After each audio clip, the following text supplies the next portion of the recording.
ಪಾಪ ಮಿನ್ನು ಆ ಗುಹೆ ಒಳಗಡೆ ಕುತ್ಕೊಂಡು ಈ ತರ ಅನ್ಕೊಳ್ತಾ ಇರುತ್ತೆ. ಇಷ್ಟು ಕಷ್ಟಪಟ್ಟ ಮೇಲೂ ಕೂಡ ನನಗೇನು ಸಿಕ್ಕಿಲ್ವಲ್ವಪ್ಪ, ದಿನ ಪೂರ್ತಿ ಹಾಳಾಯ್ತಲ್ಲಪ್ಪ.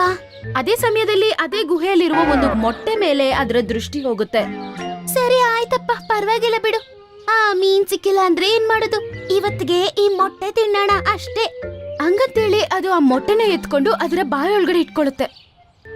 ಆದ್ರೆ ಆಮೇಲೆ ಏನೋ ಕಚಗುಳಿ ಆದಂಗೆ ಆಗುತ್ತೆ. ಮತ್ತೆ ಅದು ಬಾಯಿಂದ ಮೊಟ್ಟೆನ ಆಚೆ ಉಗುಳುತ್ತೆ. ಮೊಟ್ಟೆ ಕೆಳಗಡೆ ಬೀಳ್ತಿದ್ದಂಗ್ಲೇ ಒಡೆದೋಗುತ್ತೆ. ಮತ್ತೆ ಅದ್ರ ಒಳಗಡೆಯಿಂದ ಒಂದು ಪಕ್ಷಿಯ ಮಗು ಆಚೆ ಬರುತ್ತೆ. ಅರೇ, ಇದ್ ನೋಡ್ತಿದ್ರೆ ಯಾವ್ದೋ ಕೊಕ್ಕರೆಯ ಮಗು ಅಂತ ಅನ್ಸುತ್ತೆ. ಇದನ್ ತಿಂದ್ರೆ ಪಾಪ ಅವ್ರ ಅಮ್ಮ ಬೇಜಾರ್ ಮಾಡ್ಕೊಳ್ಳುತ್ತೆ. ನಾನ್ ಇದನ್ನ ಜೀವಂತವಾಗ್ಲೇ ಬಿಟ್ಬಿಡ್ತೀನಿ ಹಂಗಂತ ಅನ್ಕೊಂಡು ಅದು ಅಲ್ಲಿಂದ ಹೋಗ್ಬಿಡುತ್ತೆ.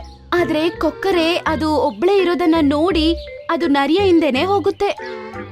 ಅರೇ, ನೀನ್ ಯಾಕಮ್ಮ ನನ್ನ ಹಿಂದೆ ಬರ್ತಿದ್ಯಾ? ಅದನ್ ಕೇಳಿ ಅದೇನು ಉತ್ತರ ನೀಡೋದಿಲ್ಲ.